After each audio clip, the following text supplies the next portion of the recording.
இயேசு கிறிஸ்துவில் பிரியமுள்ள அன்புமிக்க சகோதர சகோதரிகளே, இதோ இந்த காலை வேளையில் தினம் ஒரு திருப்பாடல் என்கின்ற நிகழ்ச்சியின் வழியாக உங்களை சந்திப்பதில் நான் பெரும் மகிழ்ச்சி கொள்கிறேன்.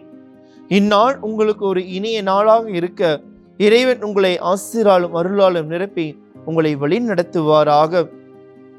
அன்பார்ந்தவர்களே, இந்நாள் நமக்கு கொடுக்கப்பட்டிருக்கிற திருப்பாடலானது திருப்பாடல் 137. இது இஸ்ரேல் மக்கள் பாபிலோனில் அடிமைகளாக இருக்கிறார்கள். அந்த அடிமைத்தனத்தில் அவர்கள் கடவுளை நினைத்து பார்க்கிறார்கள். கடவுளை நினைத்து பார்க்கின்ற போது கடவுளின் ஆசீர்வாதம் அருளும் எங்கள் வாழ்வில் எவ்வாறு இருந்திருக்கின்றது, எவ்வாறு எங்களை வழிநடத்தி வந்திருக்கின்றது என்பதை நினைத்து கடவுளுக்கு அவர்கள் நன்றி கூறுகிறார்கள். அடிமை நில வாழ்விலும் அவர்களை கடவுளை மறக்காமல் அவர்கள் இருக்கிறார்கள். அடிமை நிலையிலும் அவர்கள் ஒருபோதும் கடவுளை மறக்கவில்லை. வேதனை காலத்திலும் வேதனை நிறைந்த செயல்களின் போதும் அவர்கள் கடவுளை ஒருபோதும் புறக்கணிக்கவில்லை. இது இஸ்ரேல் மக்கள் கடவுள் மீது வைத்திருக்கின்ற அன்பின் அடையாளமாக இருக்கின்றது. அவர்கள் கடவுள் மீது வைத்திருக்கின்ற அன்பின் வெளிப்பாடாக இந்த திருப்பாடல் திகழ்கின்றது. இது அவருடைய நம்பிக்கையை வெளிப்படுத்துகின்றது, அவருடைய நம்பிக்கையை உறுதிப்படுத்துகின்றது. இதோ இந்நாளில் முன்மொழி வசனமாக நாம் வாசிக்க கேட்டோம். உன்னை நினையாவிடில் என்னால் மேல்வாயோடு ஒட்டிக்கொள்வதாக. ஆண்டவரே, உம்மை நான் நினைத்து வாழாமல் இருந்தால் நான் பேச்சற்றவனாக போய்விடுவேன். உன்னை நினைத்து வாழாமல் இருந்தால் நான் ஊமையாக நான் மாறிவிடுவேனே. அதாவது ஆண்டவர் என் வாழ்வில் செய்த செயல்களை நான் அறிக்கையிடவில்லை என்றால் நான் வாழ்ந்தும் பயனில்லை.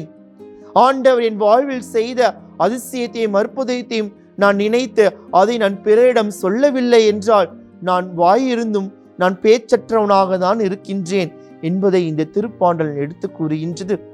எனவேதான் அடிமை நிலையிலும் அந்த பாபிலோனில் அவர்கள் அடிமைகளாக இருந்த பொழுதிலும் கடவுளுடைய ஆசிரியை மருளையும் கடவுள் அவர்களுக்கு செய்த அனைத்து நன்மைகளையும் நினைத்து இந்த திருப்பாடலை அவர்கள் பாடுகிறார்கள். இந்த திருப்பாடலை பாடுவதன் வழியாக கடவுள் எவ்வாறு அவர்களை வழிநடத்தி இருக்கின்றார், அவர்கள் கடவுள் மீது எத்தகைய நம்பிக்கை வைத்தவர்களாக இருக்கிறார்கள், இருந்து கொண்டு இருக்கிறார்கள் என்பதை நம்மால் அறிந்து கொள்ள முடிகின்றது. அன்பானவர்களே, இந்நாள் இந்த திருப்பாடல் நமக்கும் விடுக்கின்ற ஒரு அழைப்பு. எத்தகைய சூழ்நிலையிலும் நாம் கடவுள் நமக்கு செய்த நன்மைகளை நாம் ஒருபோதும் மறந்து விடக்கூடாது. கடவுள் நமக்கு அருளிய அருள்நிலையை நாம் ஒருபோதும் மறந்து விடக்கூடாது. அது மறந்து வாழக்கூடிய மனிதர்களாக ஒருபோதும் நாம் இருந்து விடக்கூடாது. கடவுள் அனுதினமும் நம்மை ஆசீர்வதித்துக் கொண்டிருக்கின்றார். கடவுள் அனுதினமும் தன்னை ஆசீராலும் அருளாலும் நம்மை வழிநடத்தி கொண்டிருக்கின்றார். அதில் எந்த ஒரு மாற்றமும் கிடையாது.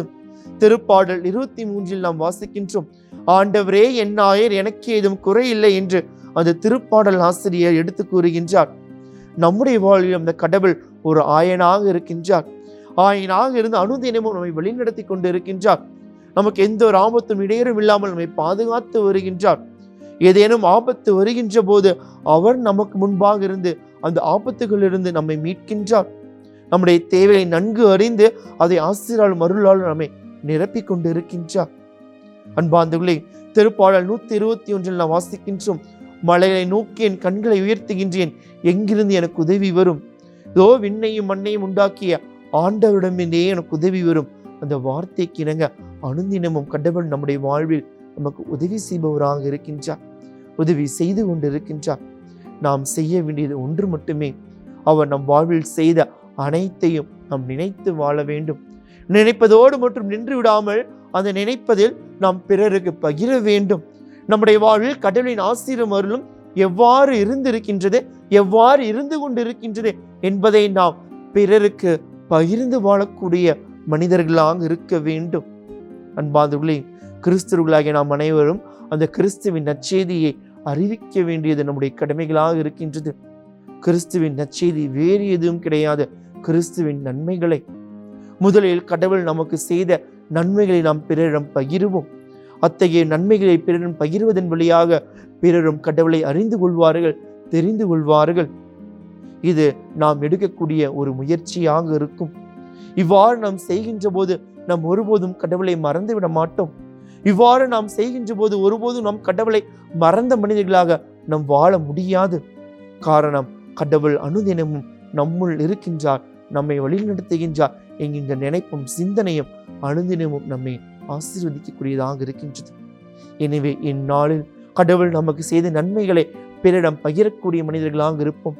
முதலில் நாம் குடும்பமாக இருந்து நம்முடைய பிள்ளைகளுக்கும் குடும்பத்தில் அனைவருக்கும் கடவுள் எவ்வாறு நம்மை வழிநடத்தி கொண்டிருக்கின்றார், கடவுள் எவ்வாறு நம்மை ஆசீர்வதித்துக் கொண்டிருக்கின்றார் என்பதை நாம் பகிருவோம். இது அவர்களுக்கு நாம் கொடுக்கக்கூடிய ஒரு விசுவாசத்தின் ஒரு விதையாக இருக்கும். அது அவர்களுக்குள்ளாக இருந்து ஒரு மரமாக விசுவாசத்தில் வேரூன்றி நிற்க அது அவர்களுக்கு துணை செய்யும். எனவே கடவுளை நினைத்த மனிதர்களாக இருக்கும். கடவுளை மறந்து விட வேண்டாம். நினைப்பதோடு மட்டும் நின்று விடாமல் கடவுள் நம் வாழ்வில் செய்த நன்மைகளை நாம் பிறரிடம் பகிருவோம். பகிர்வதன் வழியாக இந்த கடவுளை நாம் வாழ வைப்போம்.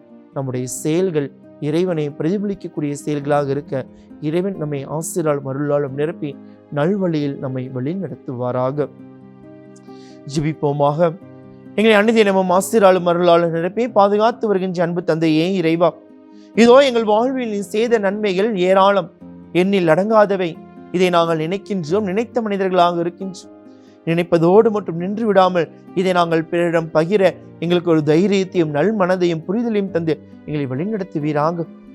இதோ இத்தகைய புரிதலோடு வாழுகின்ற போது உமக்குரிய வாழ்வில் எங்கள் வாழ முடியும்.